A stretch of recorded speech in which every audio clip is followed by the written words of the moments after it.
to the seller's possession agreement.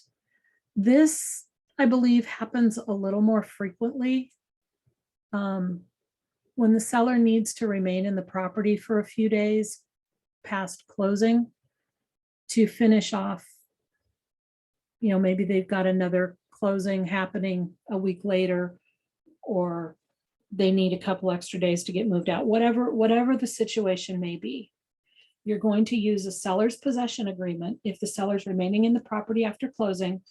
And it's going to typically be a time frame for less than 60 days, because anything over 60 days turns it into a lease, and then the buyer is not buying the property as their primary residence. It's an investment situation, and it just gets dicey. So like I said, it's typically for less than 60 days. So as always, we're going to fill out the top of the form to match buyer seller date, and then the date on the purchase agreement and the street address. Okay.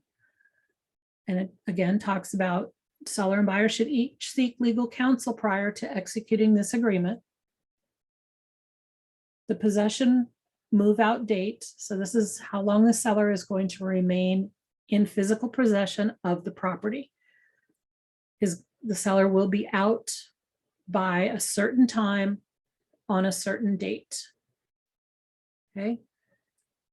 And effective upon the move out date, all seller's rights to the possession of the property terminate, and the buyer reserves the right to pursue all remedies, legal and equitable, for seller's failure to vacate by the move out date. Now, you're going to do walkthroughs. You're going to go to closing, and at closing, the seller still needs to turn a key over to the buyer because the buyer owns the property. So the buyer has to follow the rules of landlord-tenant law and cannot just walk into the property. They have to call, get notice, and give notice and get permission to go into the property. But the buyer has a right to keys to the property. Make sure your sellers know that, because the buyer is the owner. And at that point, the seller also needs to have renter's insurance or content insurance, because the buyer's homeowner's insurance is going to take over at closing, and the seller's possessions are no longer going to be covered under their homeowner's insurance policy because they are no longer owners of that home. So they will need to convert that over to a rental policy that will cover their contents. Okay. For the deposit and rent, a lot of times when a seller is already living in the property, a deposit is not something that a lot of people worry about because they've been taking care of the home as their own and it's in good shape and everything's fine. However, if everybody agrees, security deposit shall be given as instructed, and then a daily rental rate. And that rate is typically the buyer's principal, interest, taxes, and insurance divided by 30 times, then that's the number of days for a final amount. Okay. Any other provisions? Maybe it's going to be that the seller, while they're remaining in the property, agrees to remove the above ground pool so that it's gone by the time they move out. Whatever, there could be any myriad of things. And like I said, insurance and liability. Make sure buyer has the right of access at a reasonable times for the purpose of inspection, making repairs. Seller needs to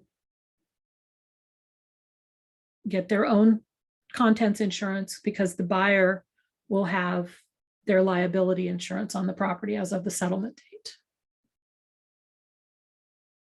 Okay. Move out condition and use of deposit.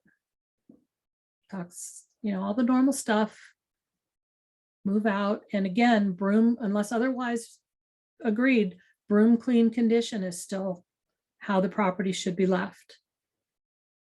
Then we need to define the utilities. All parties agree that either the buyer or the seller shall be responsible for utility expenses. Typically, it's going to remain with the seller. They're the ones in the property using the utilities, and they're already in their name. buyer should then arrange to have the utilities take over on the date that is listed above here as the date when the seller will move out. So if the seller is moving out on October 15th, then the buyer should have their utilities take effect on October 15th. It should be the day that they take possession of the property. Okay. And again, like I said, all the normal walkthrough and picker items should be taken care of. Seller should make sure all the requested repairs are completed prior to closing. And then on page 3 of this document is the move out inspection report and the seller's possession agreement release. So this would cover, any repairs that may still be needed once the sellers move out, or any personal property that was supposed to stay that they took. All that needs to be filled out. And then if there was a security deposit, again, this is a really good way to wrap up the whole deal, make sure everybody's in agreement and everybody's aware of how everything is being dispersed, and that everything is in good standing and everybody's in agreement at the end of the deal. So it is always a good idea to fill these things out and have them on hand, just to make sure everything's completed as you go through the transaction. So seller's possession agreement, again, seller stays in the property for less than 60 days after closing for whatever reason, and then buyer takes over upon the seller vacating the property.